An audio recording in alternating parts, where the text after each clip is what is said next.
It's a full show, Liu Kang. What's up, brother? Johnson's in the house.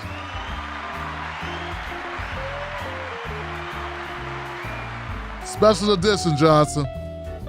What's up, Kim Kim? What's up, David? Down M16. Nade. Welcome, Nade. Thanks for joining, Nade. Love you.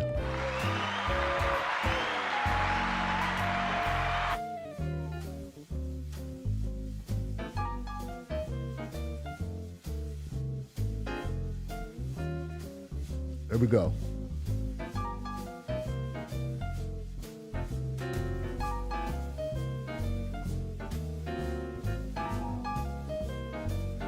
All right. Yes. All right. Hello, everyone. My name is Tim Black. Welcome to the Tim Black Show. This is a special edition. It's an unexpected edition, I know, for a lot of folks, because we don't typically do a show on a Wednesday. But we do have rare occasions when there is something that must be covered. And seeing as though I set a precedent of covering each day of the Derek Chauvin murder trial, I figured it would be wrong, inadequate, not to cover day 3. So with that, folks, that's what today I'll be doing. I want to give a big shout out to everybody out there who supports this channel. Tim Black's Wolfpack in the house, all you guys out there, all the Johnsons. Hopefully be good on audio, because there we go. Since it's a special edition, I'm not going to be, I'm just going to get into it. Hopefully people who appreciate this coverage, who think this coverage is unique or worth its salt, will become members of the Tim Black Wolfpack, of this show, supporting journalism done a different way for people who can't stay in the news. And we're going to get into it. If you're new to the show, my name is Tim Black. I'm the host of the Tim Black Show. We do a show Mondays, Tuesdays, Thursdays, Fridays, but on special days like today, we do this.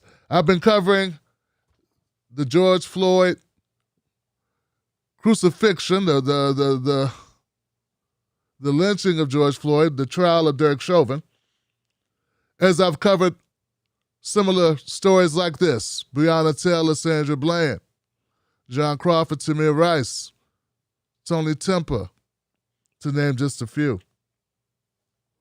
So we're going to cover this as well. This is day 3 of the Derek Chauvin trial, and it's a riveting trial so far. A lot of emotion, a lot of anger, passion, frustration in this trial. The testimony has been controversial. The defense has been diabolical. Okay? I remarked, if you missed my show yesterday, I remarked how typically, I'm very used to defenses blaming victims for their own murders. Now, we don't do that. Well, hold on a second. We don't do that when it's certain people. I remember in Minnesota, there was a white lady who came downstairs. Cops shot her when she came to the door. They didn't know who she was. They shot her and killed her. Somehow, she was not painted as a bad person. So sometimes you can be killed by cops and not be painted as the bad guy. But if you got the complexion that does not give you the protection from the selection, Paul Mooney, they have no problem making you the victim and the bad guy at the same time, or bad woman. So like I said, usually I'm used to them making the victims of police shootings the bad guy and the dead person. But this case goes a little bit further. They not only make the victim the bad guy, they make the bystanders, some as young as 9 years old, walking to the store, minding their own business. Somehow they have scooped to the bottom of the barrel and made bystanders who said, hey, this man's dying, let him up. They've made those people the villains, simply for showing compassion for a human being. They didn't throw rocks. They didn't throw bottles. They didn't even touch the officers, but somehow their mere words have made them an angry mob because they have emotion. That's all it takes, you know. So we pick up from that starting point. This is day 3. Now, I got a couple clips I'd like to play for you just to get into it. A couple of clips. My first witness, or the first witness of day 3, was Christopher Martin, who's 19 years old. He's a cashier at the Cup Foods deli / bodega / market. And frankly, at this place, this Cup Foods, you can get everything done from cell phone repairs to cigarettes, alcohol, food, fresh fruit and vegetables. It's a one-stop shop. I had 3 clips of Mr.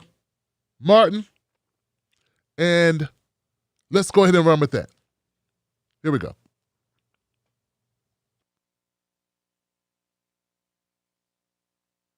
We see now you standing at the cashier area, and it seems to be speaking with Mr. Floyd, correct? Correct. And were you able to understand the conversation with him at that point? Yes. And okay, so let's keep rolling then, please.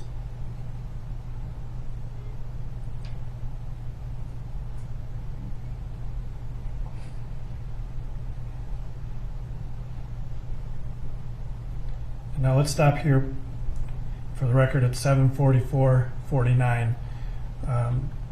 Where are you now with Mr. Floyd? In the tobacco section of the store. And did you in fact sell him something there? I did. Do you recall what it was that you sold to him? A pack of cigarettes. All right. We saw you reach over to your left. Is that where the cigarettes are stored? Yes. And so had he already told you at that point what he wanted? Yes. All right. And so you didn't have any difficulty understanding what he wanted to buy from you? No. And then did you complete that transaction? Yes. And after that, what did Mr. Floyd do? He then went back outside to his vehicle. All right. So we'll let this run then to its end.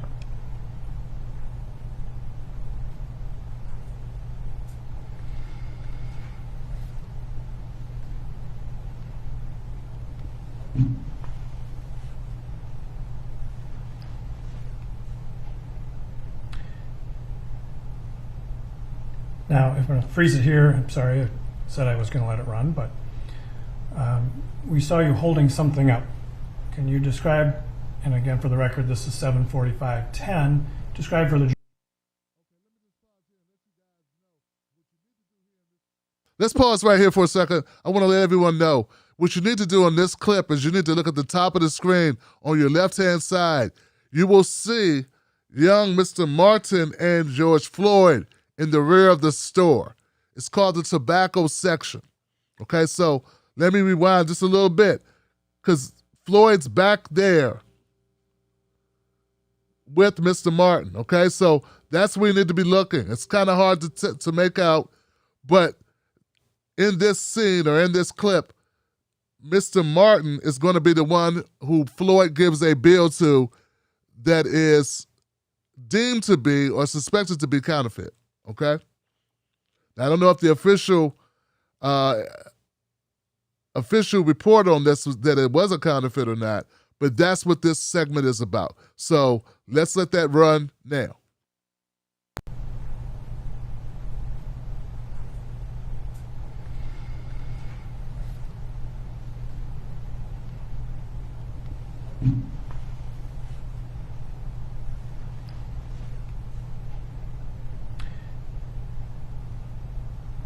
Now, if I'm going to freeze it here, I'm sorry, I said I was going to let it run, but we saw you holding something up. Can you describe, and again for the record, this is 7:45:10, describe for the jurors what you were doing there? I was holding up the $20 bill that I just received. And is that something you always do or something about this? No, when I saw the bill, I noticed that it had a blue pigment to it, kind of how a $100 bill will have, and I found that odd, so I assumed that it was fake.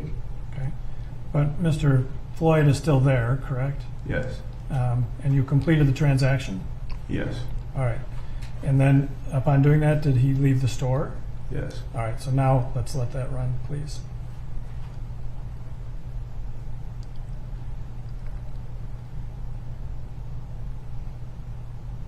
Now you can see Floyd in the rear there, talking. After he's exchanged the bill, he's just talking to the guy. It's just him and Martin having a conversation. And it's not about the bill. They're talking about after football. you looked at the bill, though, he didn't leave immediately, did he? No.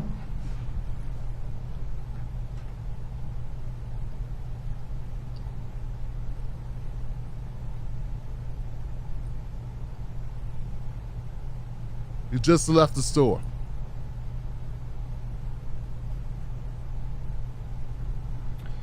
All right, so that is the end of Exhibit 29. I believe the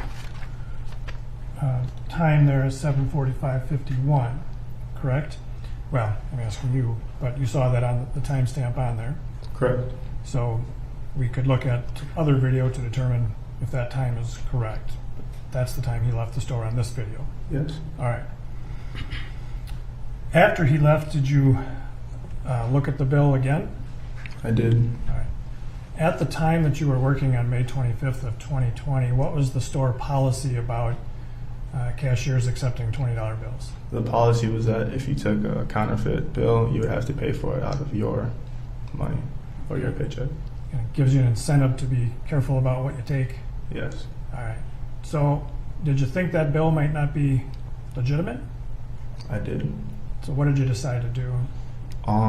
I took it anyways, and I was planning to just put it on my tab until I second guessed myself. And as you can see in the video, I kept examining it, and then I eventually told my manager. All right. And when you told your manager, what happened next? What were you told to do? He told us to go out to the vehicle and to ask him to come inside to discuss what just happened. And when you say vehicle, what are you referring to? The car, or the SUV, I think, that George Floyd was in. How did you know that? I could see it from where I was standing in tobacco from the store. So we know from the video. Okay. All right, guys.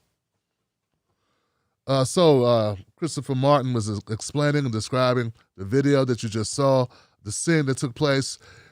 He's, like I said, he's the one who passed George Floyd passed the bill to. It's also important to know that there was a couple of people with George Floyd, a man and a woman.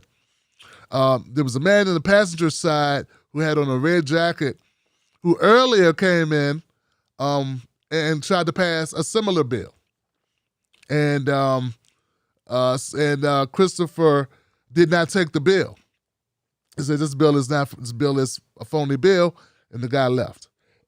So that's kind of important to know. The next clip is going to jump forward in time. But remember, this entire proceeding today was 7 hours long, over 7 hours, almost 8 hours.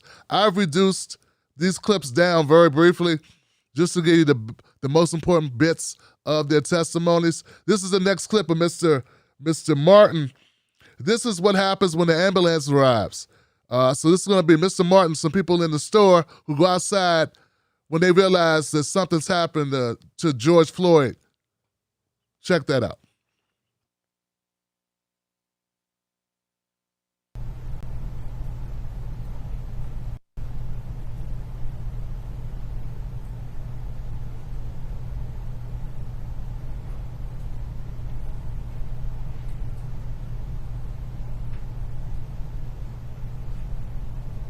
I'm going to pause it right here, please. For the record, this is 8:28:34. And can you describe for the jurors what you're doing at this moment? I was recording the scene. So you had walked farther over towards the scene? Correct. And really by the door where your mom would have come out if she had come out. Correct. And the individual in the white T-shirt, he had stepped off the curb into the street here, correct? Correct. All right.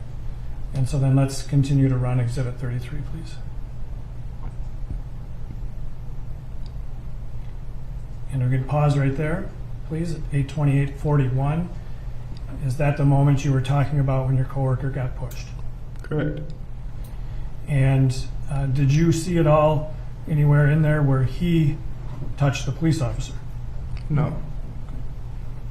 And so then you are now standing around behind that group of people, correct? Correct. Did you know anybody in that crowd? My 2 coworkers. All right. So right now, if you could just put like a line or a dot on where your 2 coworkers are. And both of those are individuals who went out during the second trip to the SUV, correct? Correct. And did you know any of the other people there in the crowd at the time? Not at the time. Okay. Did you know Miss Funari? I just want to pause it here because I want everybody to pay attention to the way that the people are acting who are watching this. The bystanders. Remember, on day 2, it was all about how unruly the crowd was, how menacing the bystanders were, how they were interfering with the police. Just pay attention to what's going on outside and make your own mind up about how dangerous it was for the officers, because they were in so danger that they said they couldn't focus on George Floyd. Yes. You know Alyssa Funari? Yes. And was she there at the time? Correct. Do you see where she is now? Correct. All right. And how did you know her? Just through school. And all right, so then let's continue to run Exhibit 33, please.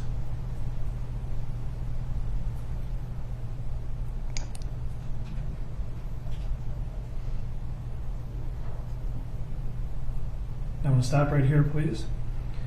Can you describe for the jurors and what we're seeing, what's going on there in that segment of the video? That was when one of the coworkers kind of grabbed up the other coworker and brought him back inside, and I was just yelling like, "Chill out, chill out, chill out." And so when his coworkers came to get the young man in the white T-shirt, he went with them back into the store. Correct. And you were following them? Correct. All right, so let's continue to run 33 then.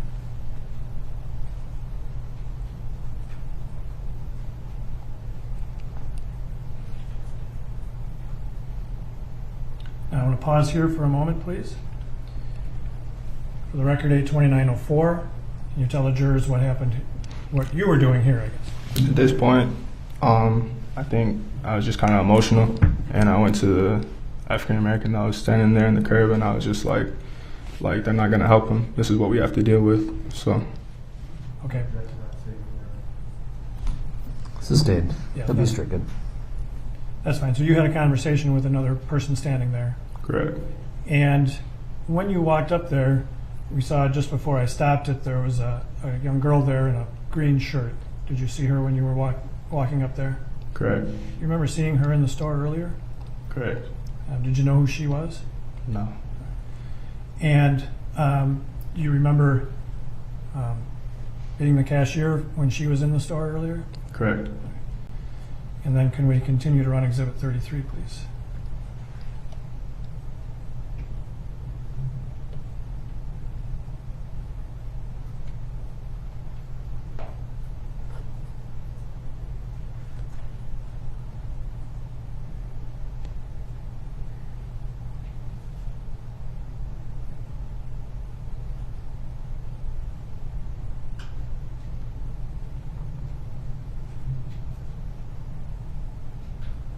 I'm sorry, I gotta say this. I've seen movies, I don't know about you guys, but I've seen movies where there'd be cops in these really bad neighborhoods and they'd be making an arrest and people would be rioting and throwing stuff from off the windows in the building above and all types of crazy stuff would be going on. I mean, I see none of that. All I see are people, most of them still standing on the sidewalk.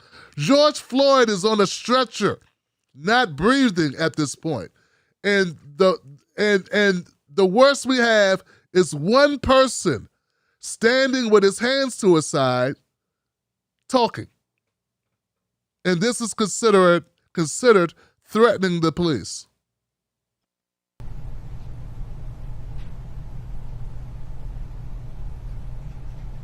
Okay, 2 people. A lady with a phone. Oh, that's it, yeah. 3 people.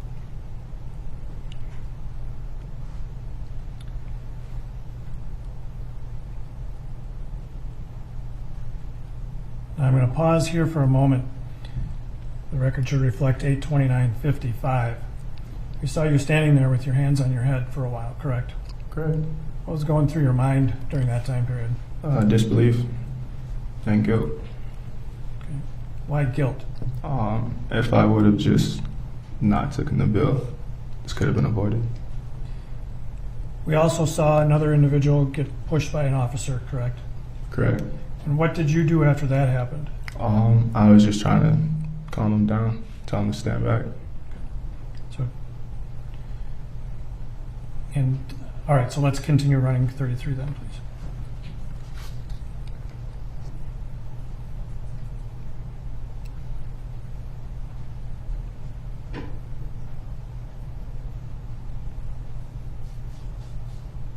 Who are you talking to there, Mr. Arden? My mom.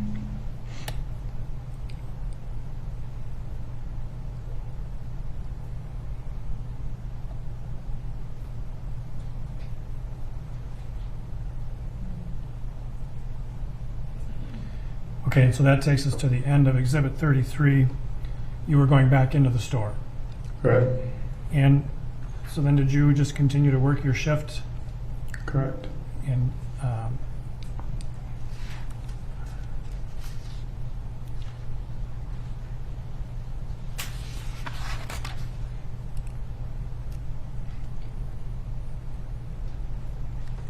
this kid is so composed, folks.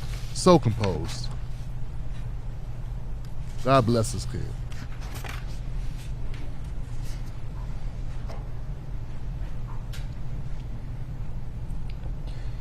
so did you continue to work at Cup Foods as long as you could?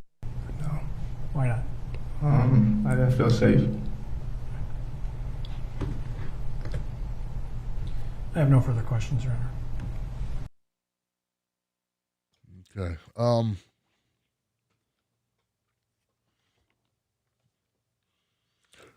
Christopher Martin's a hell of a kid. I admire so much his composure while telling this story. Remember, there's these are excerpts. This is at this time they had witnessed George Floyd no longer breathing. This whole crowd of people. Some of them have been there since this began. And there's no bottles, there's no rocks, there's no busted windows. The cops didn't have to arrest anyone else. They didn't draw their guns. They didn't call for backup. But still somehow the crowd, that's all they've been talking about is the crowd is so crazy, and they couldn't focus on Floyd. They couldn't help Floyd because they were too busy dealing with the crowd, though there are 4 cops and only 1 to get crowd control. The other 3 were holding down George Floyd. I got one more clip of Christopher Martin. This time it's going to be the defense attorney, the defense for Derek Chauvin, talks to him for a little bit. Check this out. Correct. And you had also had, by the time 911 was called, you had had 2 other interactions with Mr. Floyd outside of the car. Correct. All right. And so you made the decision after Mr. Floyd handed you this counterfeit $20 bill that you weren't going to call him out on it like you did with the earlier bill. Correct. And was that in part because you felt maybe he's under the influence? Partially, the other person that had come in, it kind of seemed like he was trying to scheme, like he knew it was a fake bill and he was trying to get over. I thought that George didn't really know that it was a fake bill, so I thought I'd be doing him a favor. Okay, trying to help him out. And could you have, I'm just asking generally, could you have just let it kind of go and then told your manager later, hey, put it on my tab? Correct. And but you made the decision to talk to your manager, show him the bill, and your manager instructed you to go talk to Mr. Floyd and his friend out in the car. Correct. So when you went out to the car the first time with your first coworker, you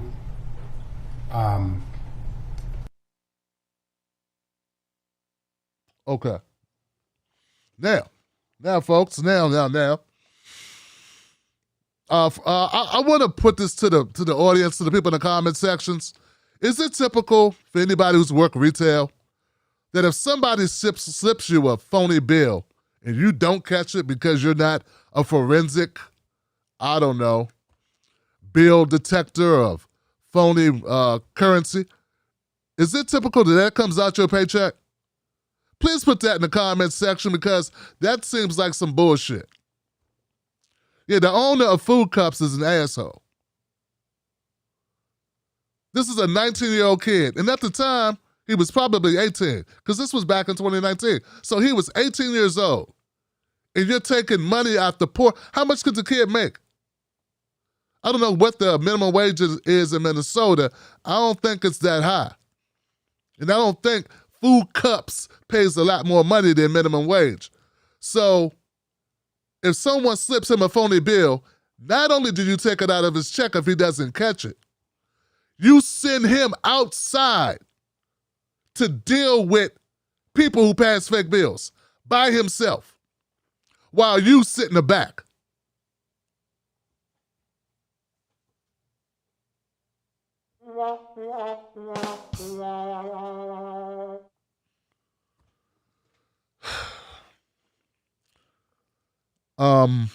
I just want to say to Christopher Martin, Mr. Martin, young man, you did a great job of being composed on that stand. You are a phenomenal young man that's going to be I think you got a great future ahead of you. You got a good head on your shoulders. And don't you for a millisecond blame yourself for what Derek Chauvin and those other pigs did to George Floyd. Not for a second. It's not your fault at all. There's no way you can know that if you told your boss George Floyd would end up in a body bag. So don't carry that with you, young man, because that's not your fault. We are the adults, and we created this society. It's our fault. Because we allowed these cops to get away with this. And it was adults, grown-ass people in law enforcement who killed this man. And it's George Floyd and his buddies who had that fake bill, allegedly.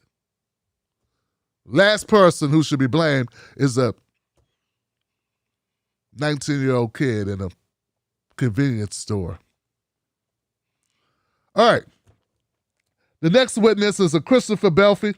He's 45 years old. He pulled up and he happened to pull right behind the truck that George Floyd was driving, him and his friends in. He witnessed the cops remove George Floyd from the vehicle. So let's run that so you can get a bird's eye view of what Mr. Belfry saw on that day.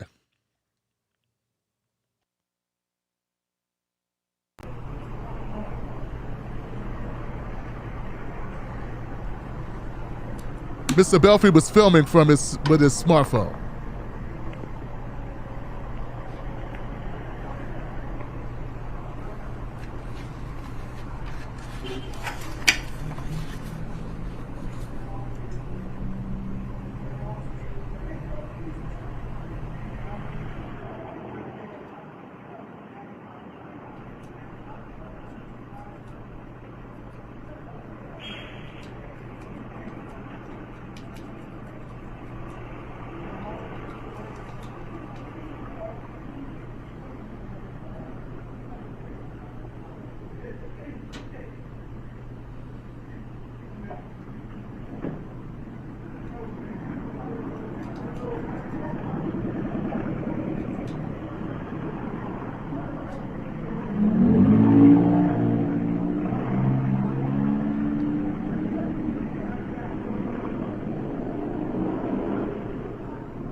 George Floyd is resisting arrest at this point, guys. It is what it is.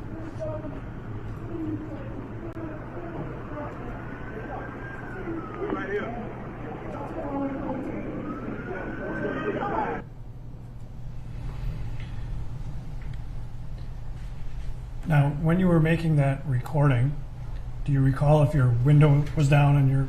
Yeah, yes, sir.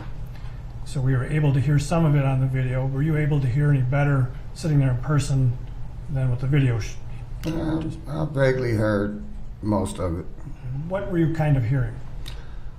I heard him asking him to let me see your hand. He's saying, please, something about I've been shot or something before, please don't, something like that. And at that time, that's when I heard the sirens pulling up and they pulling him out, and that's when I went to back up and turn around. Okay. Stop. And so I'm going to go back now to Exhibit 1. We'll put that up again. And again, if you would take the stylus and just kind of show the jurors where you went when you moved your vehicle. Backed up. Moved the vehicle there. So for the record, you're showing that you moved from the Dragon Walk side of 38th to the Cup Food side of 38th, correct? Yes, sir. All right. And when you got over there, what did you do? I continued to record. And were you, well, you started recording again, correct? Right. And when you were recording,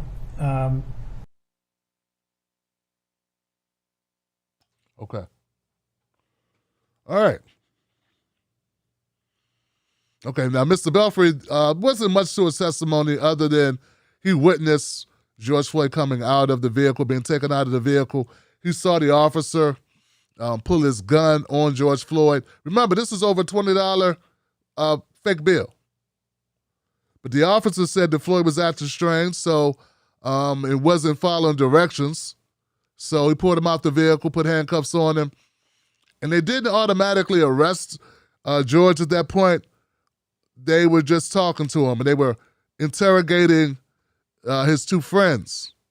One woman who said she was an ex to George Floyd, and another guy who's also, I don't know if the cops even knew, he also passed a bill earlier, or tried to pass a bill. Hence, that's why I say there's some parts of this that haven't been really explained. But anyway. Okay, so Mr. Belfry, sort of uneventful. He just was there. He witnessed it. He thought everything was fine. He didn't stay long enough to know the end of the story that George Floyd died that day. When he left, George Floyd was getting in the vehicle, was getting in the police car. All right, so my next clip is another witness number 3. We have 4 witnesses today in day 3 of the Derek Chauvin lynch trial. Next witness is Charles Mcmillan. He's 61 years old. He was driving by. He saw the commotion. And in his own words, he said, I stopped because I was being nosy. I wanted to see what was going on.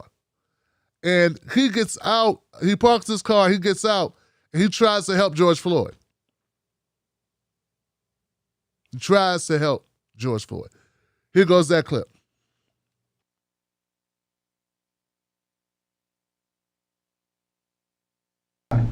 Okay, and I'm going to try not to talk over you.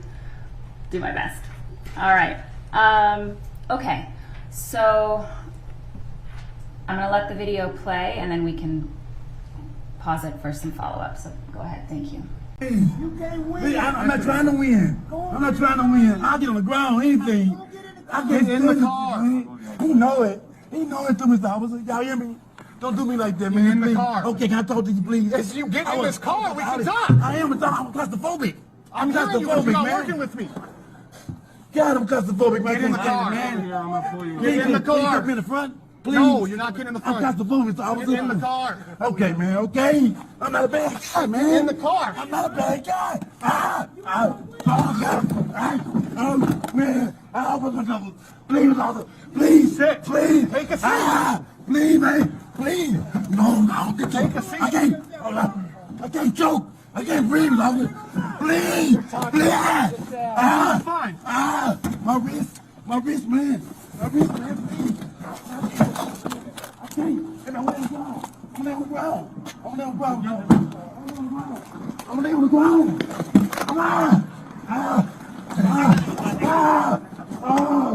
I'm going down. I'm going down. I'm going down.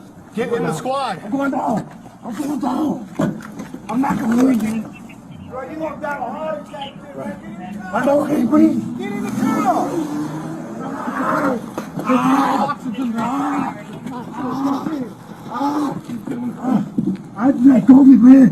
I can't breathe. Take a seat. Please, man. Please, listen to me. Is he going to jail? Listen to me. He's under arrest right now for forgery. I'll tell you. Can we figure out what's going on? For what? Take him out. For what? Please, man. I can't fucking breathe. Here, come on out. Look at you. Thank you. Thank you. Get him on the ground. Yeah, on the ground. On the ground. My wrist.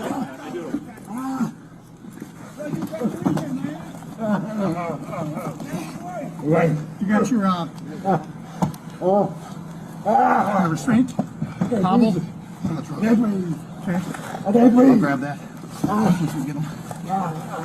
Jesus. I can't breathe. I can't breathe. Thank you. I can't breathe. Stop moving. Mama. Mama. Yeah. Mama. It's in the, Mama. one of the front couches Mama. on my right side bag. Mama. Mama. You're the arrest guy. All right. Oh my God. So now you go to jail. I can't believe this. I can't believe this. I can't believe this. I can't believe this, Can we man. stop it right here, please? Mama, look. Mr. Mcmillan, do you need a minute?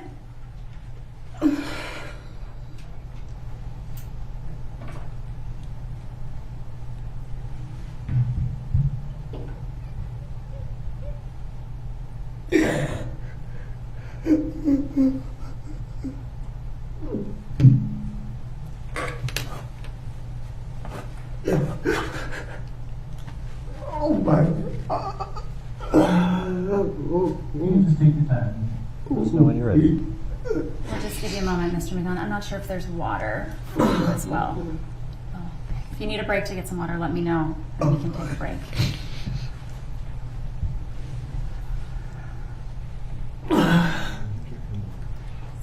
May I approach, Your Honor? You may.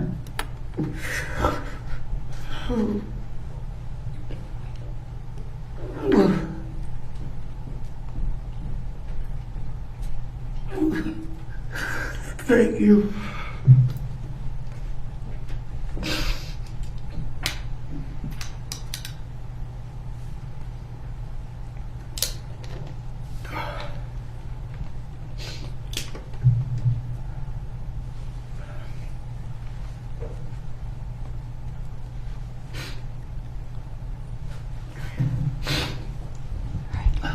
You okay?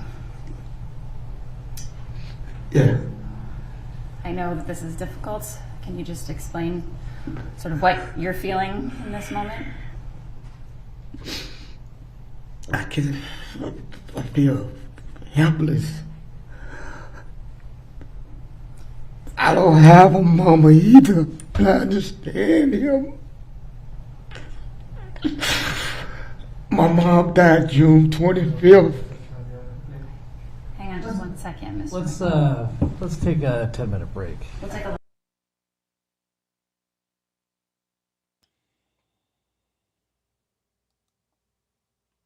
Okay.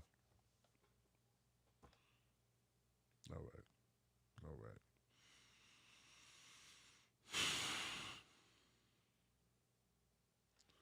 Tough to watch.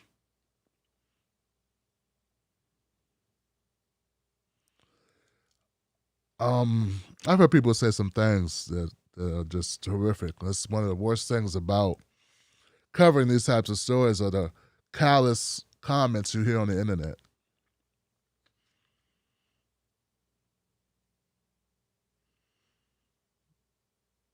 I had to watch this clip like 4 times today in order to know what I'm talking about, in order to articulate it to you guys, and it's not easy watching grown men cry like that.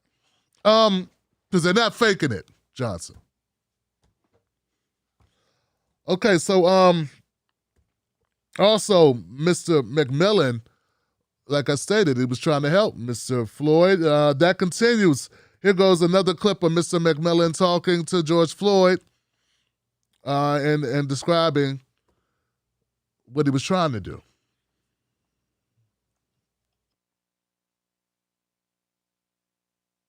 Relax. Man, I can't breathe in my face. Just get up. What do you want? I can't breathe. Please, the knee in my neck. I can't breathe shit. Bro, get up, get in the car, man. I will. Get up, get in the car. I can't move. I've been waiting the whole time, man. Get up, get in the car. Now, as you can see, Mr. Mcmillan is in a black shirt and the shorts. He can't see all the officers that are pinning down George Floyd. That's why he's saying, get up and get in the car. Because he can't see there are 3 grown-ass men on top of one guy. And he's handcuffed. So I just want to make that clear because some people didn't realize that's why he's saying it. It's not because he's crazy. He's saying it because he thinks they'll let George up, but they won't. Mama. Get up and get in the car right. I can't. I gave y'all the opportunity to get in, bro. I told you can't win. My knee. You can't win, man. I'm through. I know you didn't never, you didn't listen. I'm claustrophobic. My stomach hurts. My neck hurts. Everything hurts. Get some water or something. Please. Please. I can't breathe all the time. Shut up. They gonna kill me. They gonna kill me, man.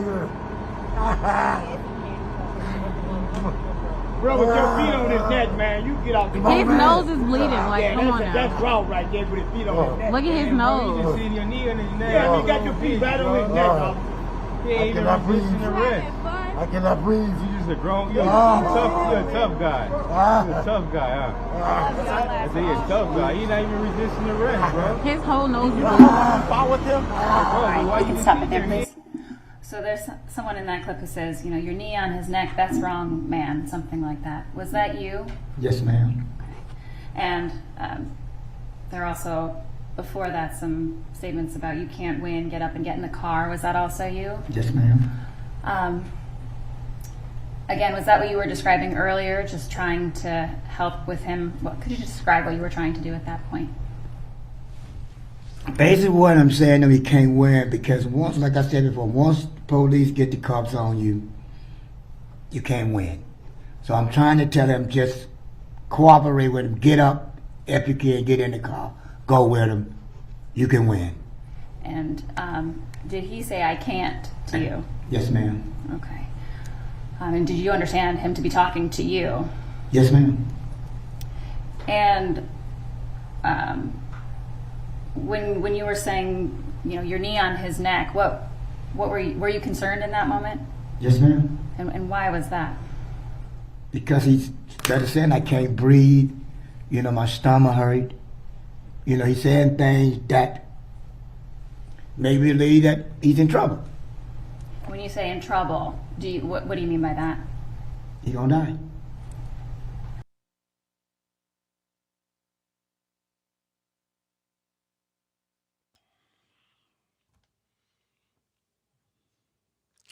It's tough talking to someone who, the last person to talk to George Floyd alive was Mr. Mcmillan. It didn't have to happen. Did not have to happen, folks.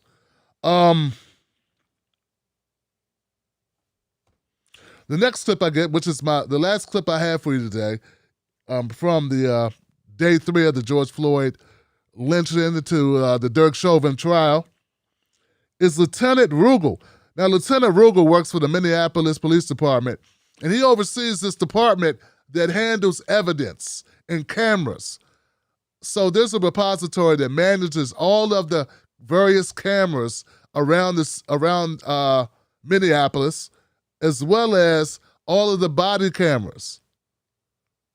So Lieutenant Rugel was there to testify about the evidence that's being presented, which is multiple body cameras of every officer, all 4 officers. And it was tough to watch. Today was a rough day, okay? Mentally taxing. And anybody who's been following this, who's been watching this stuff, please take care of yourself. Have some self-care. This is trauma, yo, to be watching a person holler and scream from their mother. And though people said he didn't mean it, he's playing around, the man died. I don't know how much more real you can get. When people die, they're not faking, Johnson. Okay? So, in today's trial, there was repeated footage from like 5 different vantage points. All the same thing. I'm going to spare you of watching. I don't think I want to share with you George Floyd dying again on film. We don't need to see that. But what I want you to see is from the vantage point of former Officer Thao. He's the officer that was doing the crowd control. Remember, none of the bystanders knew George Floyd. They never met him before. They don't have a relationship with him. They don't hang out with him and go to the club.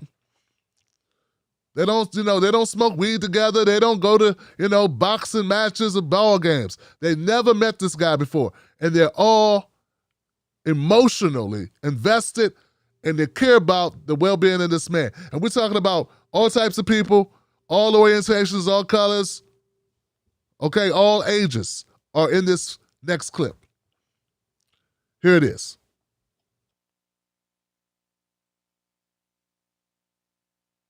I cannot breathe. Tough guy. Tough guy. What's that? Tough guy. He's not even resisting the You know how long you fought with him?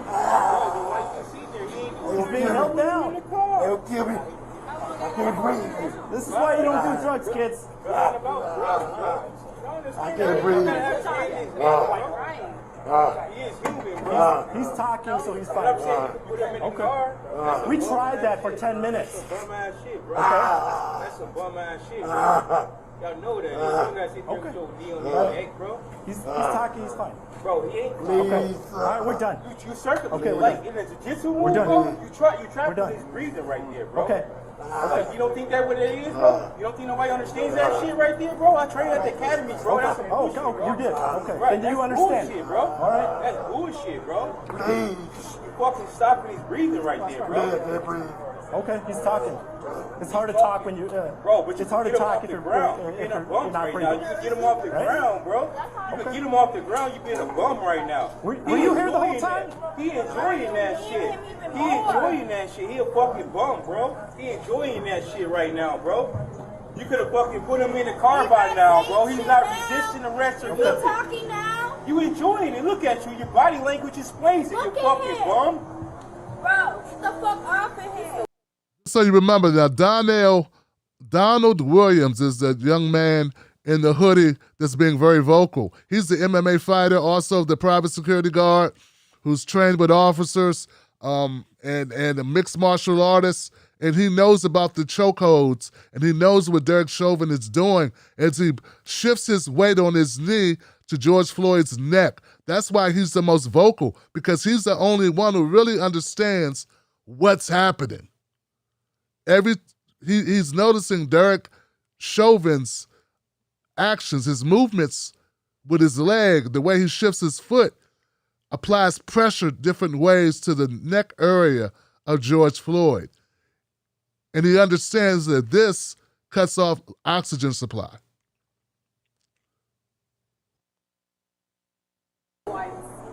But, I already know that, bro. I trained with half of these bum ass dudes at the academy, bro. You know that's bogus right now, bro. You know it's bogus. You can't even look at me like a man because you a bum, bro. He's not even resisting arrest right now, bro. That's what happens to the underground. He's breathing right now, bro. You think that's cool? You think that's cool, though, right? What's your badge number, bro? You think that's cool right now, bro?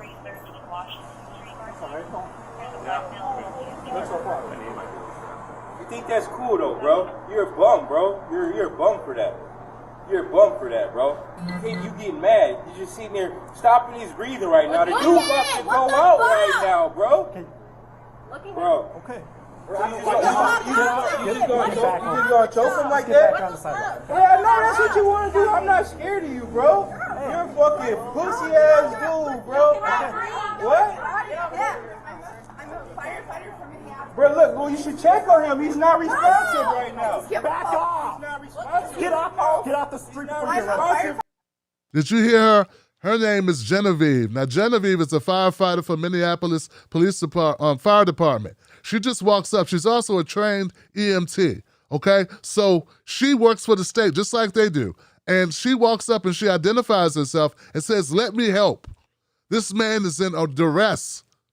Let me help you. She's been watching from across the street. She watched the whole thing go down. She gave her testimony yesterday, okay? That's how I know who she is. So let's listen a little bit more to Genevieve, and she pleads with the officer to allow her to assist. This is what she does for a living, and this is her day off.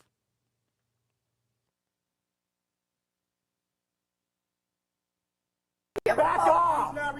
Get off the street before That's what you want to do. I'm not scared of you, bro. You're a fucking pussy ass dude, bro. What? I'm a firefighter from Minneapolis. Bro, look, well, you should check on him. He's not responsive right now. back off. He's not responsive. Get off the street before you responsive right Okay, now. can you indulge? He's Get off not the street. responsive right now. He's not responsive right now, bro. Does he have a pulse? No, bro, look at him. He's not responsive right now, Okay, bro. yeah, man, let's go. Bro, are you serious? You gonna just let him sit there with that on his Let me neck, see a bro? pulse. Is he breathing right now? Check his How long will we have pulse. this conversation? Check his pulse. Okay. Check his pulse, Tal. Tal, check his pulse. Tal, check his pulse, bro. We gotta Bro, get back check on his the pulse, track. bro. You All right? bogus, bro. Don't do You drugs, bogus. guys. Don't do drugs, bro. What is that? What do you think that is? You call when he doing okay? Get back You on the call when street. he doing okay?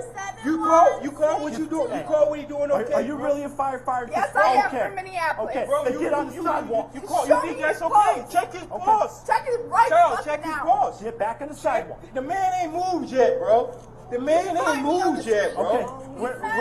Minneapolis. Okay. Bro, I bet. you're a bum, bro. You're a bum, bro. You're Check his definitely a pulse right now, bum, tell bro. All right, we'll stop publishing at 2026:34.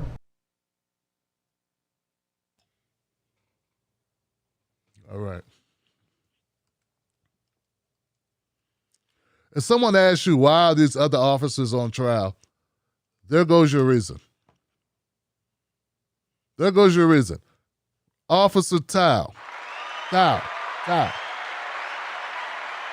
And all of them. All of them. He's talking, so he's fine.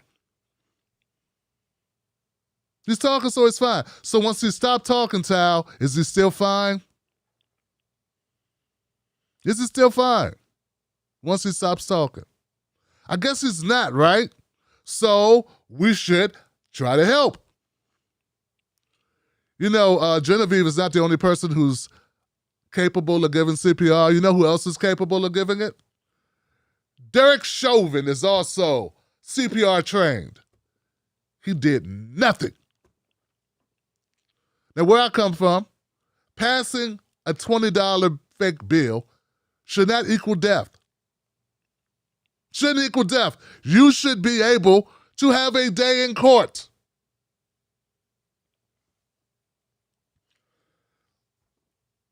Though they painted this crowd as being unruly, it's obvious that the crowd got more excitable when Floyd stopped talking and he thought he was dying. If it was your son or friend or brother or mother or daughter or cousin or whoever, hell, if it was your dog and you thought it was dying or you thought a dog was dying, you'd be more concerned than these officers were about George Floyd. What are people supposed to do? I mean, God, man, thank God these people care. I mean, at least let me have a little belief in humanity left. Just imagine if we had people who actually didn't give a damn. You know, think about that. That's the society they want us to have. Folks, they want us to have they want us to not give a damn about one another and to obey the police state. He's supposed to just shut up and watch people die unnecessarily. Unnecessarily. Just watch them die and be quiet about it too. Stand by, watch them die, don't move, and shut up. Be quiet as we kill this man in front of you in broad daylight. What did Tal say? He said, don't do drugs. You know, I grew up in the 80s, and I remember when us black folks, a lot of black folks were suffering what was flown into their communities, which was crack. And that's sort of the attitude they had about it. But now there's a new type of stigma, or well, there's a new reaction to the opioid crisis. The opioid crisis has people being compassionate. Oh, we got to help the kids, all the poor kids, all the poor people that are hooked to opiates. Hooked on opiates. We got to save them. They're overdosing and they're dying. Now, I guess not everybody feels that way. Not everybody's concerned with other people dying due to opiates. But Tal's like, hey, don't do drugs. And remember, the people are just saying, hey, check his posts. They're not saying let him free. They're not saying give him a free car. They're not saying give him a massage. They said check his posts. Tal, check his posts. Look, him talking 3 minutes ago is not the same thing as what he's doing now, which is nothing. He's not moving and he's not talking. Now, before I let you go, I want to dispel a couple of myths, a couple of things that have been said. One, there have been 4 autopsies by different medical examiners who all concluded the same thing. George Floyd, the cause of death was a homicide. Do we know what a homicide is? I know I got some Fox News watchers out there. Homicide is death by the hands of another person. Okay? That's what homicides are. Not overdoses. Overdoses are not homicides. Number 2, the clinical definition of what killed George Floyd is cardiopulmonary arrest caused by chest and throat compression. Who was compressing throat and chest? Derek Chauvin. Yes, he had some drugs in his system. He probably also had cheeseburgers in his system. But that's not what killed him. He tested positive for COVID-19, but that's not what killed him. You can have multiple problems. Friends, you could have COVID-19, a bad back, had been drinking, and if you fall off a building, the fall killed your ass. Not the COVID-19, the bad back, or anything else, or the liquor you drank. Now, maybe you would have been stable enough not to fall off the building, but you fell off the building, that's what killed you. So we got these people that watch a lot of Fox News that are just as dumb as the people that watch a lot of MSNBC, okay? They just think they're smarter because they get a different type of misinformation, okay?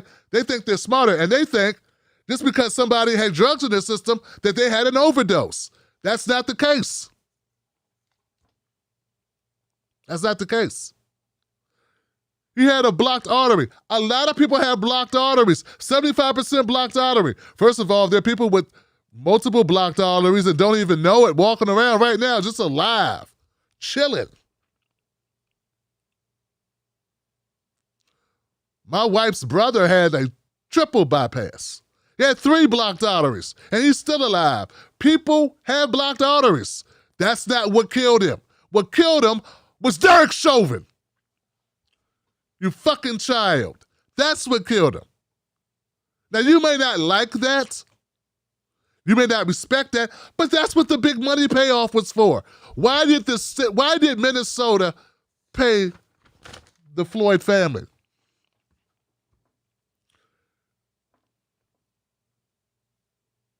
Duh.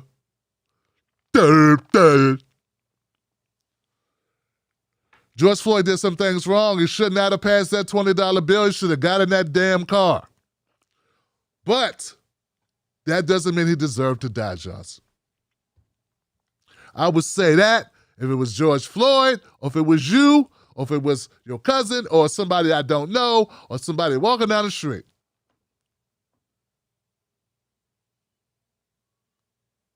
Human life should matter. And stop kissing the Buddha cops.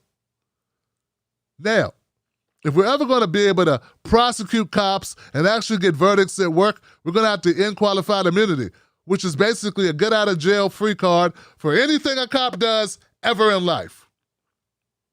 That's what we need to change. I'm going to read comments after this, but it goes like this, guys. Here's the deal. This is what you need to know.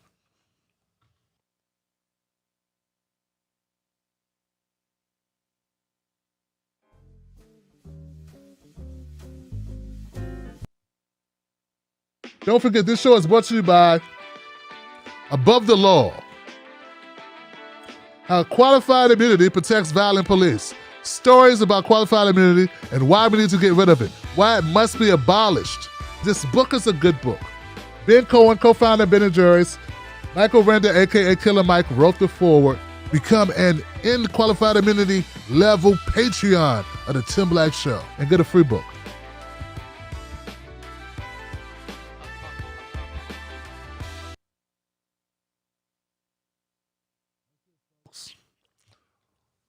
All right, folks, let's go to the comment section, get everybody's point of view. Remember, we'll be back to our regular show tomorrow where we'll cover more stories than just this. But I will, again, cover the next day, which will be day number 4 of the Derek Chauvin, George Floyd lynching case. So be there for that. I'm Real Tim Black. Find me on Facebook and Twitter. If you enjoy this content, become a member of the Tim Black Show. Go to jointimblack.com. That's jointimblack.com. Starting at only $5, you get every piece of content that I put out delivered right to you through Patreon. And that's a lot of shows, Johnson, because I do 4 shows a week. Plus bonus stuff. Like this. All right, guys. Thank you for being here. Keep hope alive. And remember, folks, 4 different medical examiners say cardiopulmonary arrest caused by compression to neck and chest. That's what did it. It is what it is. All right. All right, folks. We got a couple people that had some stuff to say. We got Sheldon Hughes. Thank you, Sheldon Hughes, for contributing to the show. I appreciate you. Thank you so much. David Melford, my brother, says, 35 years ago when I was 18, I used a counterfeit pen. Don't call the police. Yeah. Luke Kang in the house. Luke Kang says, if Derek Chauvin didn't kill George Floyd, then 3 members of the jury used the same tactic on him for 9 minutes. If he taps out or dies, he's guilty. Yeah. For all those people who think, hey, it's no big deal. A 200-pound man can put his body weight on your neck while someone else had their body weight on your midsection and someone else had your body weight on your legs, and you'd be just fine. You just get up and walk away, Johnson. I think some of you eat too many tacos. I know I do. To do that shit. Okay? Ty Savage says, body camera. Seeing this, Ty says, seeing this particular story from the point of view from the police officers, it really shows the intense fear the police instigated. He was scared from the beginning, and the cops showed zero empathy. Exactly, 0 empathy. You would have thought George Floyd did a crime that actually hurt people. It reminds me a lot of Eric Garner, another story I covered. Yeah, Eric Garner sold a cigarette. And they choked the life out of him. And that cop walked, didn't it? Yep. He was fat. Yeah, a lot of people are fat, Johnson. Doesn't mean they got to die on the street for a cigarette. Back to this case. Thank you, Ty. Nick Coletti. What's up, Nick? What did Nick say? This system moves the last comment always where I can't see it. Oh, Nick just supports the show. Thanks, Nick. Become a member, Nick. The show's worth it, Nick. I kill it, Nick. This ain't Don Lemon, Nick. This ain't Laura Ingraham, Nick. We call this shit straight, Nick. All right, guys, thank you so much for being here. I'll see you on the next one. Find me at TimBlackTV.com, Real Tim Black, Tim Black at Night on Instagram. Follow me on Instagram, guys. I need to grow my Instagram. I got to work on that.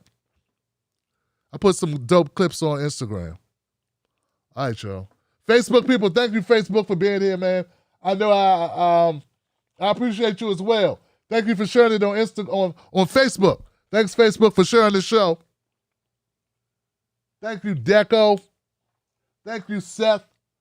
Thank you, Defund the Police. I appreciate you, Rebecca. Thank you, Wolfpack. Remember, both parties suck, Johnson. We ain't Republicans, we ain't Democrats. We are human beings. It's people over party. It's policy over party. It ain't about parties. It's about the people. Both parties suck, Johnson. Okay? Wolfpack. Don't forget, this show is brought to you by Above the Law. How qualified immunity protects violent police. Stories about qualified immunity and why we need to get rid of it. Why it must be abolished. This book is a good book. Ben Cohen, co-founder of Ben & Jerry's, Michael Render, a.k.a. Killer Mike, wrote the foreword. Become an qualified immunity level Patreon of the Tim Black Show and get a free book.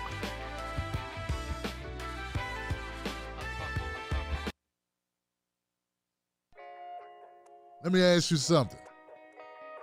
Do they know us? When I say they, I mean the talking heads on cable news. Do they know you?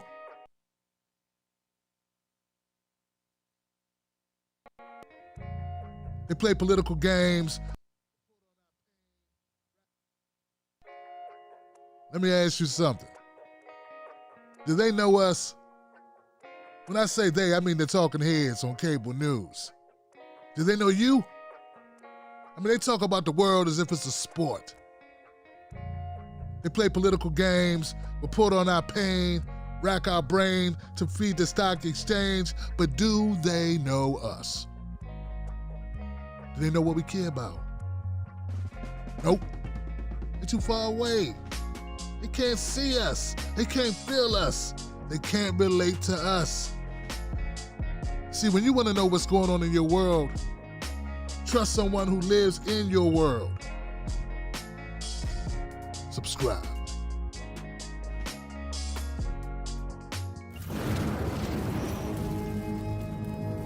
Don't fall for the banana in the tailpipe. Don't be fooled by corporate media talking heads misleading the people. Get your news and information from an entity that keeps it real. Tim Black. Tim Black is the host of The Tim Black Show. Independent news that leaves you informed, inspired, and sometimes entertained, but always in the know. Go to TimBlackTV.com and sign up today.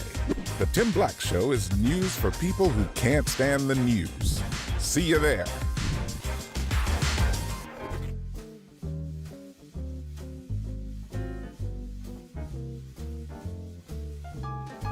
Shout out to Nigel and Suzanne Gould, Nicholas Estrada and Julie Pulley, Pam McFerrin, Kimberly, Barbara Nostrand, Gladys Littles, Ditto Dorothea,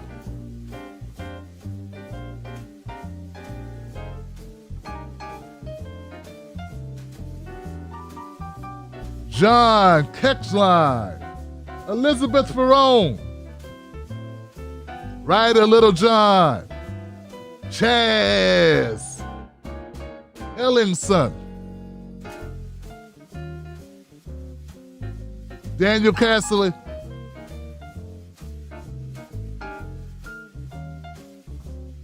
Frank Arroyo, Frank, Julia Black,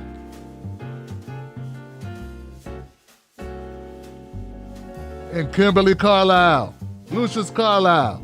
Love you, Johnsons.